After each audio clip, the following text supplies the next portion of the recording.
श्री श्री जानकी वल्लभ विजयती। आज हम लोग श्री सीता जी की जन्म जयंती मना रहे हैं।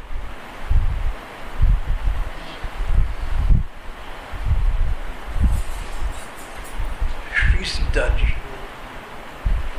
परम ब्रह्म परमात्मा की आद्या शक्ति।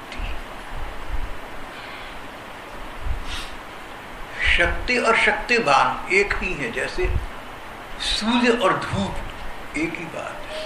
धूप है तो इसका अर्थ सूर्य है। तो परमात्मा की आद्या शक्ति श्री सीता जी, हम लोग आज अपनी ओर से उनका प्राकट्य दिवस, उनकी जन्म जयंती मना रही हैं। यूं ये वाक्य अपने आप में हास्यास्पद है। परमात्मा की परम शक्ति की जयंती कौन मना सकता है? उसको मनाने का रूप क्या होगा? पहले तो हमें इतना पता हो कि यह आद्या शक्ति श्री सीता जी अपने आप में किस प्रकार कैसे अवतीर्ण हुई और उन्होंने हम लोगों के लिए क्या संदेश, क्या संकेत दिए हैं।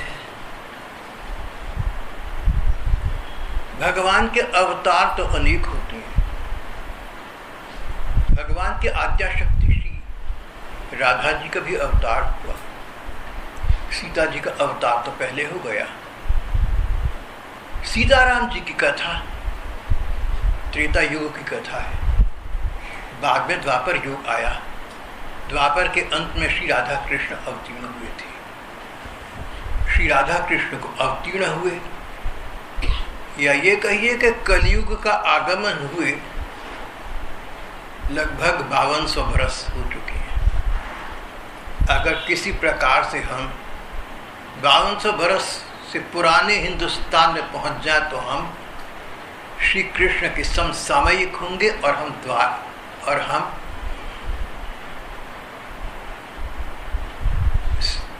लोग फिर इस कलयुग के जीव नहीं कहलाएंगे, फिर तो हम द्वापर के होंगे। लेकिन ये कथा श्री सीताराम जी की कथा, ये तो लाखों बरस पुरानी हो गई। ये तो त्रेता युग की कथा है।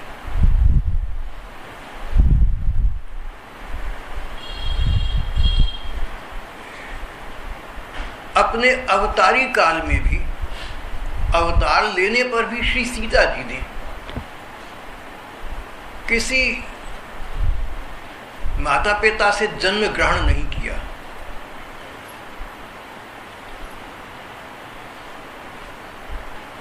जैसे श्री राधिका जी के अवतारी माता पिता कीर्तिदा और वृषभानु गोप धर्म ग्रंथों में वर्णित है, इसी प्रकार श्री सीता जी के कोई माता पिता तो थे नहीं। त्रेता युग की चर्चा चल रही है। सीरध्वज नाम के एक महात्मा राजा थे। सीरध्वज उच्च कोटि के महात्मा थे। सीरध्वज राजा के वंश की विशेषता ये थी कि सीरध्वज से पहले जो इनके पिता प्रपिता राजा हुए और सीरध्वज के बाद जो इनके पुत्र पौत्र राजा हुए, सब के सब संसार के धर्म से ऊंचे उठे हुए थे। शरीर धर्म से ऊंचे उठे हुए थे। इसलिए तत्कालीन विज्ञ समाज ने उन्हें विदेह की पदवी प्रदान की। विदेह जो देह धर्म से ऊंचा उठ गया। हम तो सब दैहिक हैं ना, हम देह से ऊंचे कहाँ हो सकते हैं? कहीं सर्दी है, कहीं गर्मी है, कहीं रोग है, कभी वृद्धावस्था है। लेकिन ये सीरध्वज के पूर्वज और वंशज सभी के सब विदेह कहलाई। इनको एक अन्य उपाधि दी गई। तत्कालीन विज्ञ समाज ने एक अन्य उपाधि दी, जनक। राजा सीरध्वज जनक कहलाती थी। एक बार की बात है, शीरध्वज अपने वन उपवन में अपने गणित से पीड़ा कर रहे थे, जहां उनको एक सद्योजात, एक नवजात, अभी अभी ताजी हुई बच्ची दिखाई दी। मानो सौंदर्य, माधुर्य और लावण्य की जीती जाती कनक प्रतिमा हो। देह धर्म से ऊंचे उठे जनक उस बच्ची के लावण्य से अप्रभावित न रह सके, गए उसको गोद में भर लिया, घर ले आई। ये श्री सीता जी थी, ये जनक जी की पुत्री कहलाई, धर्मपुत्री। जनक जी की पत्नी का नाम सुनैना था, इसलिए सुनैना सीता जी की धर्म माता कहलाई।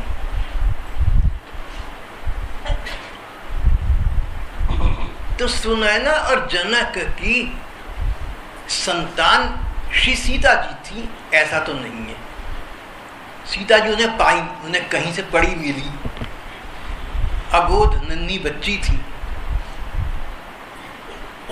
अध्यात्म की दृष्टि से देखें, ज्ञान की गहराई की निगाह से देखें, तो सब ये ठाकुर की लीला ही तो है।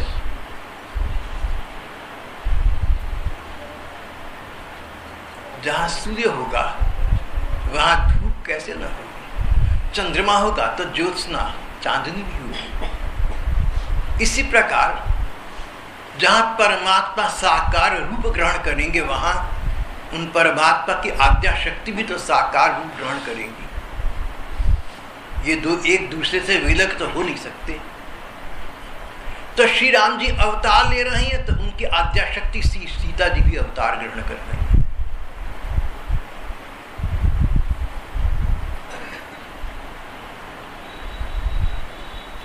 सीता जी के एक ओर अनेक लीलाएं हैं और दूसरी ओर मानो उनका वर्णन कहीं मिलता ही नहीं। ये कैसी विचित्र बात है। घटनाएं हैं तो सामान्य सहज जीवन से संबंधित, और नहीं है श्री राधा जी की भांति कोई विशेष घटनाएं नहीं है, क्योंकि प्रेमिल जीवन में घटना तो कुछ होता ही नहीं। दो प्रेमी मिल जाएं, छिटकती चांदनी में रात भर साथ रहें, और आप पूछें कि सुनाओ क्या घटना घटी, कोई बात तो बताओ। अरे क्या बात बतानी है।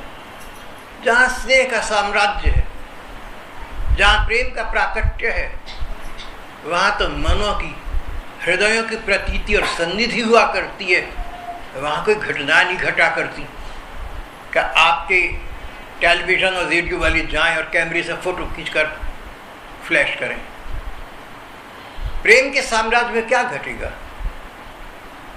दो प्रेमियों से पूछिए, तुम्हारे बीच में घटना है? कुछ भी नहीं। हृदय का नाता है, भाव का उद्रेक है, संवेदना की अभिव्यक्ति है। इसमें घटना क्या होगी?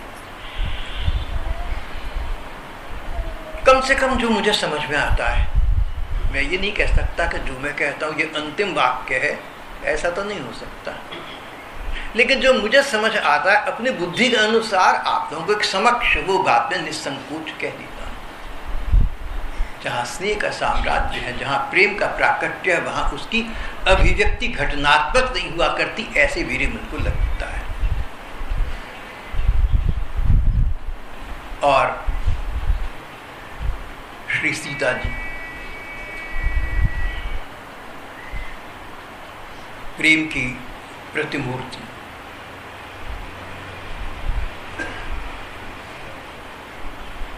उनके हृदय की तो कौन जान सकता है। पर जैसे जैसे उन्होंने शैशव से किशोरावस्था में पदार्पण किया, निकटस्थ समीपस्थ सज्जनों को एक बात तो स्पष्ट हो गई थी कि ये नन्ही, ये लाडली सौंदर्य की प्रतिमा कहीं खोई रहती है, और प्रेम के साम्राज्य में खोने का अर्थ पाना होता है। जिसने कुछ पाया वही खोएगा, उसी में खोएगा जो पाया है। श्री सीता जी को स्वयं साक्षात श्री भगवान का प्रेम प्रसाद प्राप्त था, उसमें खोई रहती थी और प्रतीक्षारत रहती थी।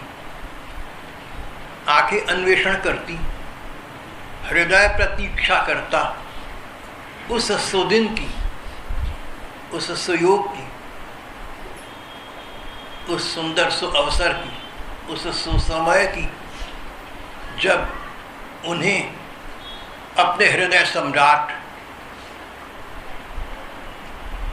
तन मन के एक छत्र अधिष्ठाता प्रभु राम जी, श्री राम जी से मिलन होगा, उनकी प्राप्ति होगी। इतिहास की बात करें तो नन्ही सी श्री सीता जी को अगर कहीं संसार में कभी किसी व्यक्ति के प्रति आकर्षण हुआ तो बस एकमात्र राम जी के प्रति। जीवन वही है जहां अगर आकर्षण हो, नैनों की स्पृहा हो, हृदय की प्रतीक्षण हो, पिपासा हो, तृषा हो, त्वरा हो, संवेदनाएं हो, तो संसार के किसी व्यक्ति के प्रति न, संसार के स्वामी श्री भगवान के प्रति, किसी पुरुष के प्रति नहीं, आदि पुरुष के प्रति, परम पुरुष परमात्मा के प्रति प्रीति का प्रवाह, यही जीवन की सार्थकता है। और सीता जी का जीवन चरित्र जाने अनजाने में, चाहे अनचाहे में, हमें यही प्रेरणा, यही प्रोत्साहन प्रदान कर रहा है। कहीं लगना है ना तो ठाकुर में लगे जाओ, कहीं समर्पित होना है तो भगवान के प्रति समर्पित हो जाओ।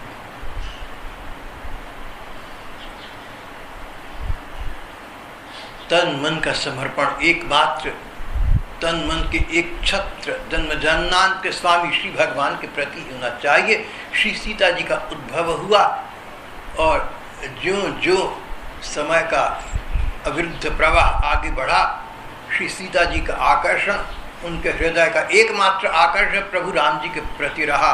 जीवन प्रतीक्षा बन गया, दृष्टि अन्वेषण बन गई। कभी तो ऐसा होगा सुयोग जब अंतर्यामी प्रभु राम जी सामने आकर मुझे स्वीकार करेंगे। और भगवान की प्रतीक्षा करो, सच्चे मन से करो, तो प्रेमी महात्मा कहते हैं समय नहीं लगता, भगवान वो समय स्वयं जल्दी ही ले आते हैं। श्री सीता जी के साथ ऐसा ही हुआ।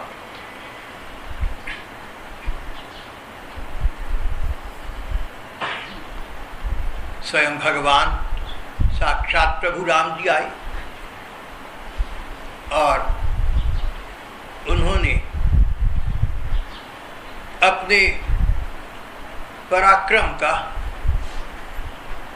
अपने अपूर्व, अनंत, अपरिमित, अतुलनीय पराक्रम का प्रमाण देकर, मूल्य देकर, शिव जी का धनुष जिसको अनेक राजा हिला न सके थे, उसका संधान करके अपने पराक्रम का प्रमाण देकर प्रभु राम जी ने सीता जी को स्वीकार किया। हम भगवान को चाहें तो हम जैसे भी हैं वैसे को भगवान स्वीकार कर लेते हैं। भक्त के हृदय की स्वीकृति के लिए भगवान को कुछ अधिक नहीं करना पड़ता, केवल इसके कि भक्त के मन में वास्तविकता हो, अनन्यता हो और वो अनंत हो। हृदय में प्रणय की धारा हो और ये प्रणय धारा चिरंतन रहे, अनंत हो जाए।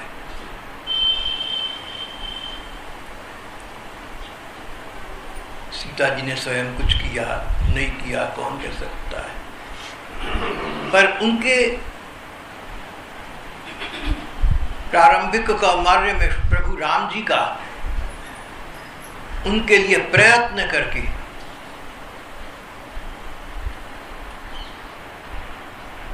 प्रयास करके उन्हें प्राप्त करना, उनका पाणी ग्रहण करना बता रहा है कि हम सच्चे हो तो भगवान हमें भी अंगीकार कर सकते हैं। हम साधन कर सके न कर सके एक बात,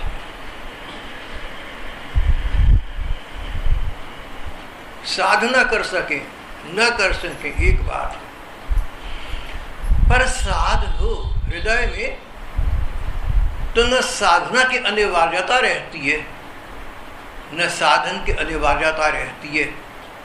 साध की अनिवार्यता है साध, इच्छा, त्वरा, अकुलाहट, कलक। साध हो उनमें तो श्री भगवान उसे सफल कर देती हैं, सार्थक कर देती हैं। श्री सीता जी के विषय में ऐसा ही तो हुआ था। यही संकेत, यही संदेश मिला हमें उनकी इस प्राकट्य लीला से।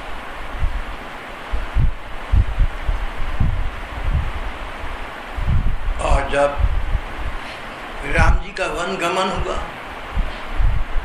सीता जी का अपहरण हुआ, तो कथा कहती है, रामायण कहती है, राम जी वन उपवनों में रोते फिरे।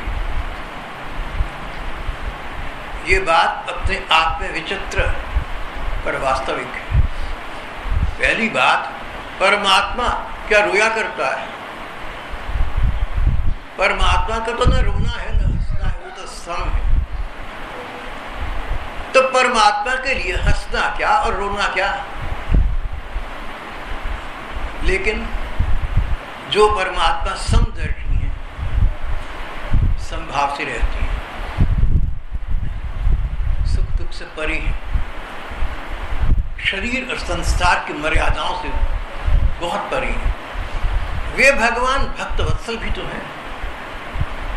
भक्त को कष्ट हुआ तो भगवान को भी कष्ट हुआ। जैसे बच्चे को कष्ट हो तो माँ को साथ में हो जाता है।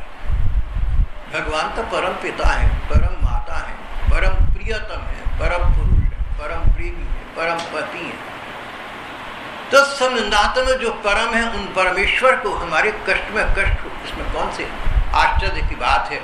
सीता जी को राम जी के वियोग का कष्ट था, नयनों में जल भरा था रूपणी। तो प्रभु राम जी ये यथा माम प्रपद्यन्ते तांस तथैव भजाम्यहम्, भगवद गीता में दिए गए इस अपने प्रतिज्ञा वाक्य के अनुसार वन उपवनों में रोते फिरे। ये न सोचा कि संसार क्या कहेगा।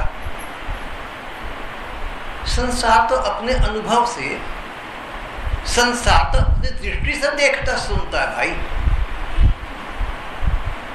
जितना हम समझ सकते हैं, जितना हमें अनुभव है, जितना हमें ज्ञान है, जितना हमारा अनुमान हो सकता है, हम उतना ही सोच सकते हैं। उससे बड़े चिंतन की हमारी धारा असंभव है। यहीं आकर सीता जी के वियोग में भक्तवत्सल राम जी को रोते देखकर शिव जी के अर्धांगिनी भगवती सती को आश्चर्य हो गया था, अविश्वास हो गया।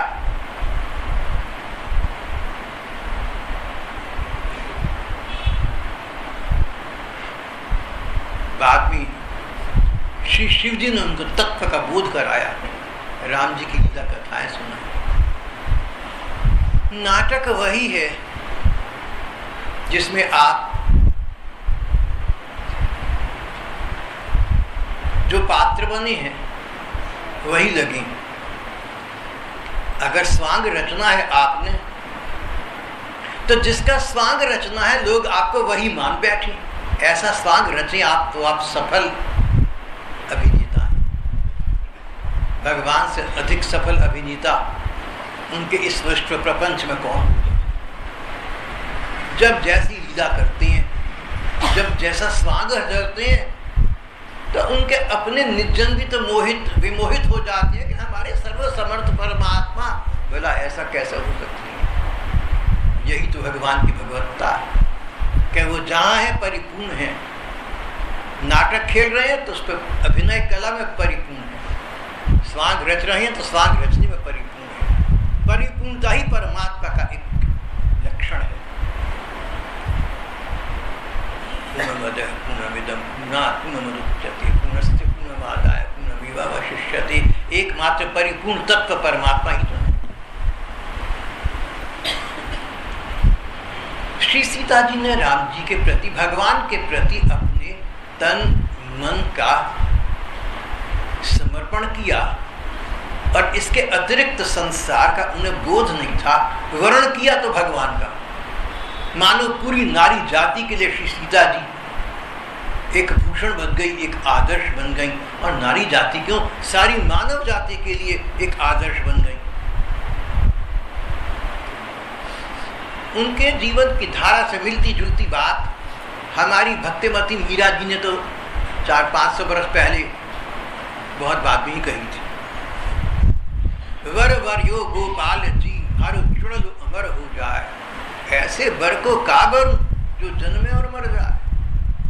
स्वयं भगवान को पति रूप में पाने की बात 5000 वर्ष पूर्व गोपिकाओं ने की थी, या 500 वर्ष पूर्व हमारी राजरानी राजकुमारी श्री मीरा जी ने की थी। उससे पहले उसके बाद न जाने कितने जनों की पिपासा रही होगी और कदाचित इतिहास में उनका नाम न आ पाया हो और हम उन्हें जानते पहचानते हैं। पर प्रीति के शाश्वत धारा अनवरत आदि काल से प्रवहमान है और अनंत काल तक चलती रही।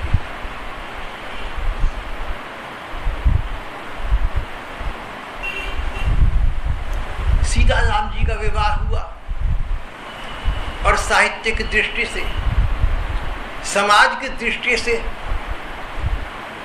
स्वयं भगवान और उनकी आद्याशक्ति भगवान राम और उनकी आद्याशक्ति श्री सीता जी, संसार की दृष्टि से, समाज की दृष्टि से ये पति पत्नी कहलाई। यूं परमात्मा में पति क्या और पत्नी क्या, ये सब संसार की बात है। लेकिन संसार को समझाने के लिए संसार की भाषा का प्रयोग करना पड़ता है। सीता राम जी का संबंध हुआ, प्रणय संबंध हुआ, परिणय संबंध हुआ और स्वकीय संबंध माना गया।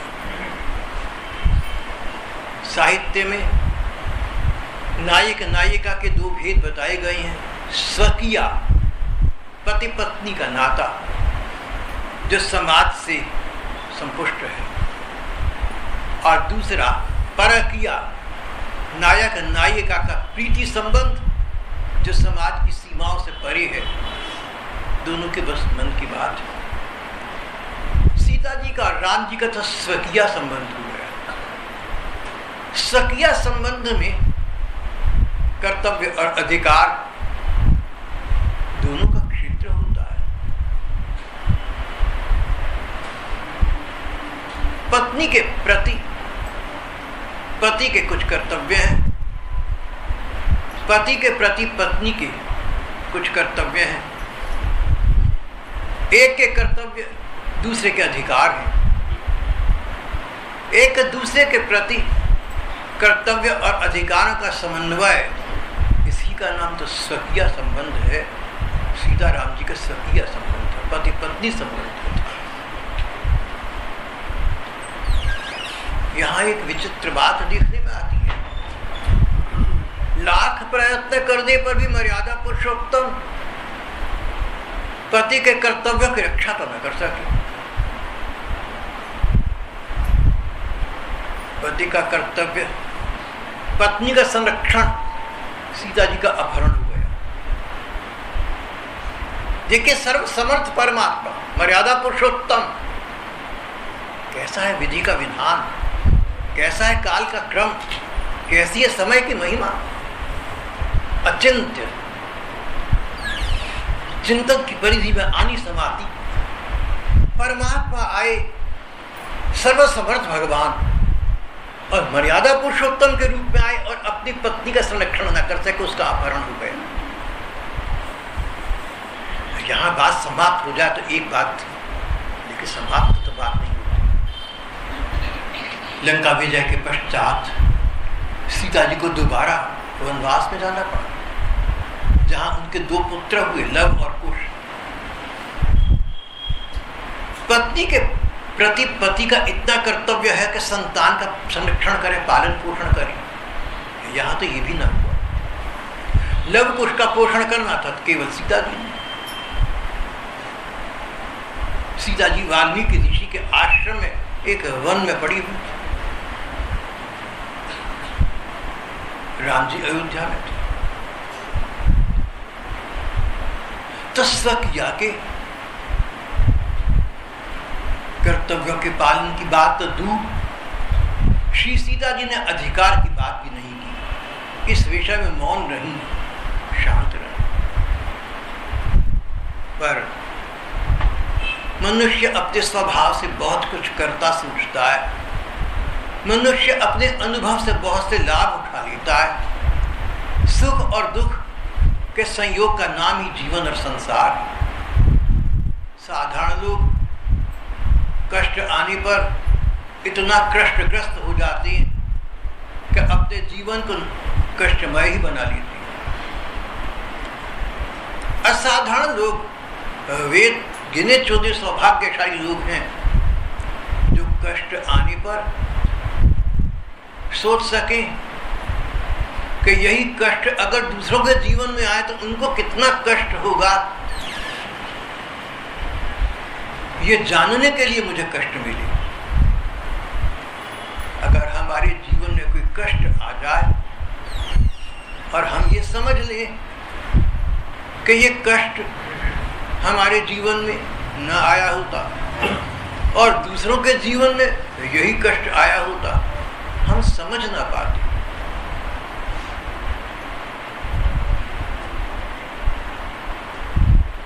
एक भैया है, कदाचित 50 बरस के होंगे। उनकी मां को सदा से एक बीमारी रही, घबराहट, परेशानी बिना बात की। 50 बरस के उन भैया को यही घबराहट की बीमारी लग गई। कहने लगे, भाई साहब, पहले माँ कहती थी कि मुझे घबराहट हो रही है, समझ नहीं आता था क्या घबराहट हो रही है, किस बात की। लेकिन अब अपने को होने लगी तो पता लगा कि माँ को कितनी होती होगी, हम समझ नहीं सकते। प्रत्येक कष्ट व्यक्ति को दूसरों के कष्ट को समझने की स्थिति प्रदान करता है। साधारण लोग कष्ट में खो जाते हैं, असाधारण लोग दूसरों के कष्ट को समझना शुरू कर देते हैं।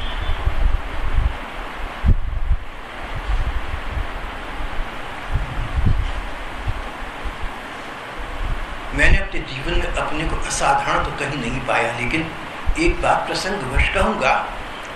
जब जिस घर में आपके इन भाई साहब का जन्म हुआ, उसमें बहुत जल्दी ही ऐश्वर्य और रईसी के दिन समाप्त हो गए और बहुत गरीबी के दिन आ गए, निर्धनता। मैंने वो समय देखा है, पर्याप्त समय देखा है। बड़ा लाभ हुआ मुझे उसका, बहुत लाभ, बहुत कृपा है। आज मैं देश दुनिया के गरीब लोगों के कष्ट को समझ सकता हूँ। मेरा दिल उनके लिए रो सकता है। मेरे दिल में दर्द है उनके लिए, जो लोग बचपन से ऐश्वर्य पले और पढ़े हैं, जिन्होंने सबके अलावा को देखा नहीं। गरीब के दर्द को क्या समझेंगे? अगर तुम लोग सदा से पैसे में पले हो ना, मेरी बात को गलत ना समझता, बदकिस्मत हो तुम। तुम्हारे हृदय में करुणा नहीं हो सकती, दुख नहीं हो सकता, तुम गरीब के दर्द को नहीं समझ सकते, क्योंकि मैं समझ सकता हूँ।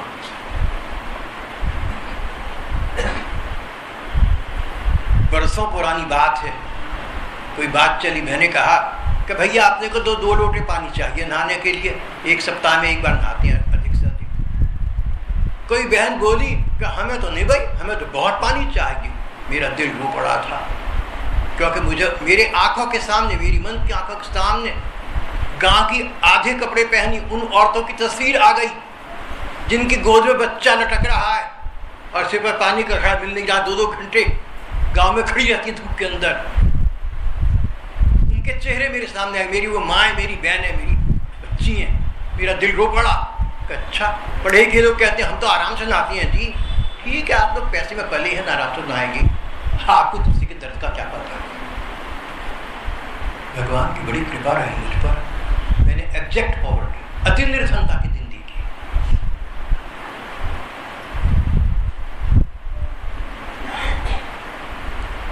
चलो, अपनी बात का कहने का भाव ये था कि जिन लोगों के जीवन में कोई कष्ट, कोई अभाव रहा है, दूसरों के कष्ट और अभाव को वही समझ सकते हैं। श्री सीता जी के जीवन में राम जी का विरह रहा, प्रियतम का विरह।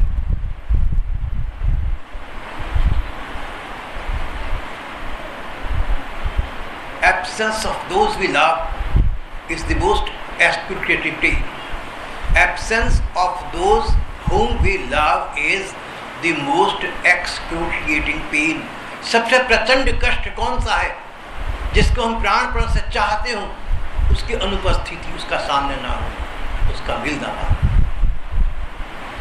सीता जी तो राम जी को प्राणपण से चाहती थी, शैशव से चाहती थी, जन्म जन्मांतर से चाहती थी, और राम जी ने स्वयं प्रयत्न पूर्वक उनको पाने के लिए शिव जी के धनुष तक का संधान किया, भंग किया। और वही सीता जी अब उन्हीं राम जी के भेजे एक साधु के आश्रम में गोद में 2 नन्हे बच्चे लिए पड़ी हुई राजरानी, राजमाता, राजपुत्री।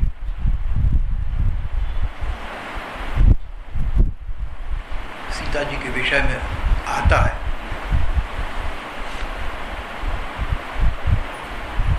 जब वो वाल्मीकि ऋषि के आश्रम में थी, तो कभी कभी वन उपवन में, वनों में ऐसा होता, आश्रम में ऐसा होता कि दूर दूर तक पक्षियों का कलरव, पक्षियों के चहक, पशुओं का निनाद होता। आश्रम में खड़ी सीता जी ने अपनी एक सखी के साथ एक बार झुरमुट में, पेड़ पौधों की भीड़ में एक भंवरी को देखा, एक भ्रमरी को देखा, एक भौरी को देखा। सीता जी को लगा ये उदास, जिसका अपना मन उदास है, न उससे प्रकृति उदास लगती। हम लोगों का क्या है, हमें तो सच्चे उदास लोग उदास नहीं दिखते। श्री सीता जी ने देखा उस भ्रमरी को, सखी से पूछा, सखी मुझे लगता है ये भौरी बड़ी उदास है, क्या कारण होगा इसका भ्रमरी के उदास होने का? न जाने किस वायु वेग से उस सखी के समझ में सब बात आ गई, और मानो किसी अतीन्द्रिय शक्ति से तत्व का बोध हो गया। सखी सेविका बोली, सीधे इस भंवरी का प्रियतम भ्रमर इन डालियों में, इन झाड़ियों में कहीं अटक गया है, बाहर नहीं आ पा रहा। उसके मिलन की आकांक्षा इस भंवरी को उदास बना रही। स्वानुभूति सीता जी को राम जी से वियोग होने का पता था, क्या कष्ट होता है। सहन न कर सकी, एक भंवरे के कष्ट को सहन न कर सकी, एक पक्षी के कष्ट को न सहन कर सकी। बोली, सखी तू इन डालियों को ना, इन झाड़ियों को धीरे धीरे हिला, कदाचित भ्रमर बाहर आ जाएगा। भ्रमर बाहर आ गया, भ्रमरी से मिला। भ्रमर भ्रमरी के मिलन को देखकर सीता जी के नयन में हर्ष के अश्रु भर आए। बड़ा प्रसन्न, आज उनको संतुष्टि हुई। दूसरों के जो रो पड़े, हृदय करुणा। अपने लिए तो सभी रोती हैं, अपने लिए तो देखो सभी रोती हैं, दूसरों के लिए रोना ये वास्तविकता है, ये मानव की आदर्श शैली है और ये भक्तों का लक्षण है। भक्त वो है, भगवत जन वो है जिनके मन में कष्ट हो कितना भी, लेकिन अपने कष्ट का भागीदार अन्य लोगों को न बनाए, हंसकर बात करें, और उनको कोई कष्ट हो तो उसके भागीदार स्वयं बन जाए। सहानुभूति से जीवन में इस प्रकार के अनुभव होने से व्यक्ति इस प्रकार के चरित्र का हो सकता है। श्री सीता जी की यही कथा गाथा है, यही करुणा गाथा है। लव कुश होने वाली थी, वन के आश्रम में पड़ी सीता जी की देखभाल कौन करता? राजपुत्री, राज रानी, राजकुमारी सीता, आसपास कौन था? वर्णन एक आता है कि श्री सीता जी के हृदय में उस वन में घूमने वाली गायों और हरणियों के प्रति बड़ा अनुराग था। जिन गैयों के, जिन हरणियों के संतान होने वाली होती, संतान होने से पहले उन गायों और हरणियों के श्री सीता जी स्वयं सेवा करती, और संतान होने के बाद भी कुछ समय तक गाय माँ की और हरणी मैया की सेवा करती रहती। आवश्यक सामग्री स्वयं जुटाती थी। मन में अभाव था ना, देखा था ना अपने को, कम से कम जो अभाव मुझे रहा इनको न रहे। दो प्रकार के लोग हैं संसार में। एक तो वो है, अरे भाई हमें भी तो कष्ट भुगतने पड़े थे, तो अब ये तो है ही संसार ऐसा, तो मैं भी भुगतने पड़े तो मैं क्या करूँ। और दूसरे ये, हमें कष्ट सहन करनी पड़ी, कम से कम दूसरों को सहन न करनी पड़े, अगर हम कुछ करें, कर सके तो कर दें। और श्री सीता जी ने उन गायों और हरणियों के लिए, जिनकी संतान हुई थी या होकर चुकी थी, आवश्यक उपादेय सामग्री स्वयं संजोई और उनकी सेवा की। बड़ा निर्दय है वो व्यक्ति जो कहे कि मैंने जो तकलीफ उठाई वो दूसरा उठा रहा है, तो क्या हो गया, तो संसार ऐसे ही चलता है। मैंने एक बहन को एक बार ऐसा कहते सुना, उस व्यक्ति ने कष्ट उठाया, हमने भी उठाया हुआ है, मेरा दिल रो पड़ा। मैं क्या कहता, किसी को क्या कह सकता, कौन किसको क्या कह सकता है। मेरी तो सुनने का कौन, देखो मेरे पास कोई अधिकार तो है नहीं, मेरी कौन सुनेगा। जिसका मन चाहे सो सुन ले, और जिसका मन न चाहे न सुने। अब किसका मन कितना चाहता है तो आप स्वयं देखिए, लेकिन मन रो पड़ा था। कष्ट पाने का अर्थ भगवत जन के लिए, सज्जन के लिए सदा एक ही होता है। वही कष्ट दूसरों को हो तो हमारे मन में करुणा उपार्जित हो जाए, और हो सके तो उस कष्ट से दूसरे को मुक्त करें। श्री सीता जी इसी सत्य तत्व की ज्वलंत मूर्ति थी।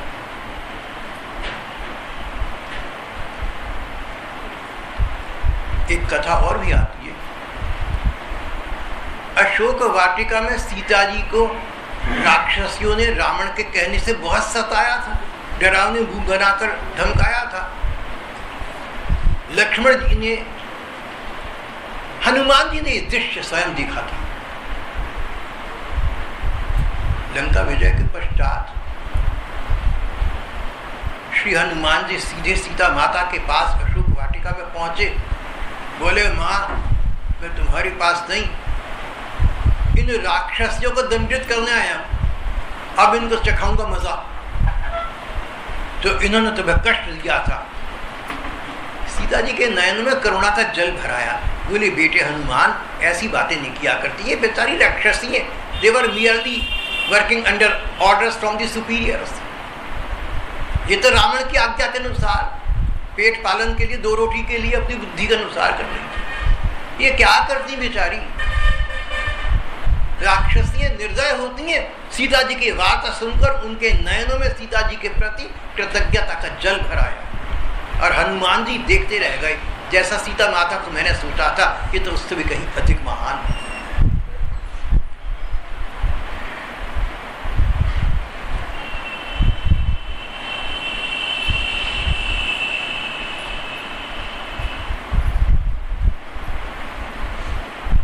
त्रेता युग में भगवान राम रूप में आई तो उनकी आज्ञा शक्ति सीता जी के रूप में आई। अगले द्वापर युग में भगवान श्री कृष्ण रूप में आई तो वही आज्ञा शक्ति श्री राधिका जी के रूप में आई। तत्व तो वही है, राम हूँ कृष्ण हूँ, बात तो वही भगवान है। महात्मा कहते हैं जैसे जल के अनेक नाम है, पानी, वाटर इत्यादि, जल तत्व वही है। इसी प्रकार भगवान तो भगवान ही है। किसी भी रूप में हम उनकी आराधना करें या किसी भी रूप में वो अपने को अभिव्यक्त करें, सीता जी के हृदय की जीवमात्र के प्रति करुणा और भगवान के प्रति असंदिग्ध अनंत अनुराग, जीव प्रेम, भगवत प्रेम, उनके लीला काल की यही शिक्षा है अगर हम ले सके तो हमारे लिए। और अंत में एक पद जो श्री सीता जी को प्रार्थना के रूप में संबोधित है और आपने बहुत बार पढ़ा होगा, सुना होगा, वो दोहरा रहा हूँ। तुलसीदास जी का लिखा हुआ है, रामायण वाली तुलसीदास जी का। मुझे ये पद बहुत पसंद है। कबहू के अंग अवसर पाई, कबहू के अंग, हे अम्बा, हे माँ, कबहू के अंग अवसर पाई। हे माँ सीता जी, कभी अवसर पाकर, कभी मौका देखकर मेरी असुधि द्याई भी, कछु करुण कथा सुनाई। हे सीता, हे माँ, कभी ऐसा करुण अवसर हो जब राम जी के हृदय में करुणा का सागर बह रहा हो। कई बार हम लोग कोमल हृदय के होते हैं, कई बार कठोर हृदय के भी हो जाते हैं। जब राम जी करुण मुद्रा में हो तब मेरी असुधि द्याई भी, जब राम जी के मन में ऐसा आ रहा हो कि सभी को क्षमा कर दो, सभी पर कृपा कर दो, सभी पर दया करो, पापी से पापी पर भी कृपा करनी चाहिए। जब राम जी इस प्रकार करुणा सागर से द्रवित हो रहे हो, उस समय मेरी असुधि द्याई भी, मेरी सुध उन्हें दिलवाना। कछु करुण कथा चलाई, कोई करुण कथा चलाकर करुणा के सागर राम जी के सामने मेरा नाम ले देना। दीन सब अंगहीन मन मलीन अघि अघाई, राम जी से कहना कि हे स्वामी राम जी, दीन लाचार बेचारा, दीनहीन एक प्राणी, सब अंगहीन, सर्व साधनहीन, आपको पाने का जिसके पास कोई साधन उपाय नहीं है। मन मलिन, आपको प्राप्त करने का कोई साधन तो चलो नहीं है, लेकिन अगर मन निर्मल हो तो भगवान मिल जाते। मन भी तो निर्मल नहीं है पापी का। मन मलिन अघि अघाई, पापों की मूर्ति। यहाँ तक कि सबसे बड़ा पाप कहा गया है भगवान का नाम लेकर पैसे और प्रतिष्ठा कमाना, इसको सबसे बड़ा पाप कहा है। हे माता, कबहू की अम्ब अवसर पाई, मेरी असुधि द्याई भी, कछु करुण कथा चलाई। पूछे हैं सो है कौन? राम जी पूछेंगे ऐसा कौन है ये? दीन सब अंगहीन मन मलिन अघि अघाई, नाम लय भरय उदर। हे राम जी, आपका नाम लेकर पेट पूर्ति करता है। नाम लय उदर, नाम लय भरय उदर, भगवान का नाम लेता है तो पैसे कमाने के लिए और पेट पूजा के लिए। तब दासी दास कहाई, लोगों के सामने बड़ा नम्र बनता है। अजी मैं तो भगवान की दासी, तुलसी का दास हूँ, मैं तो भगवान के किसी पशु के पूछ का बाल तक नहीं हूँ। बड़ी बड़ी अपनी विनम्रता, बड़ी दीनता दिखाता है। लोग सच्चा सच्चा भक्त है, मन में अहंकार है, ऊपर से दीनता दिखाता है। तो राम जी इतनी बात सुनकर चकित हो जाएंगे और माँ तुमसे अचानक पूछ बैठेंगे, बूझे हैं सो है कौन? सीते, ये क्या पहेलियां बुझा रही हो? ऐसा कौन पापी हो सकता, बताओ ना मुझे। बूझी हैं सो है कौन? तब नाम दशा जनाई, तब माँ मेरा नाम उन्हें बता देना और मेरे मन की दुर्दशा से भी उनको अवगत करा देना। मैं हूँ पूरा पापी, साधनहीन, अघि अघाई, नाम लय भरय उदर। आप लोगों पर तो ये विशेषण लागू नहीं हो रही, लेकिन आपको लग रहा होगा मेरे पर तो लागू। नाम लय भरय उदर।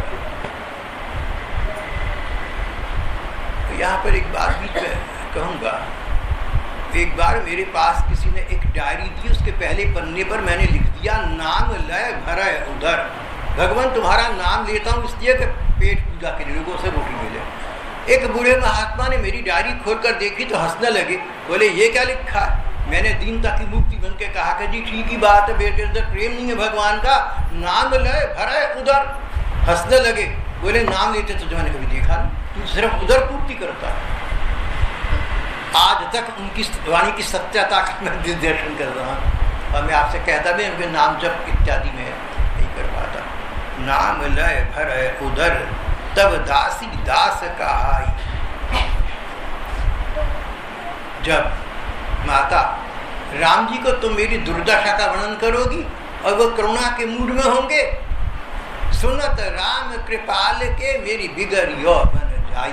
कृपालु राम जी के कान में आपके ओर से जब मेरा नाम पड़ेगा मेरी बिगड़ी बात बन जाएगी, वो मेरे पर कृपा कर देंगे, वो मुझ पर करुणा कर देंगे।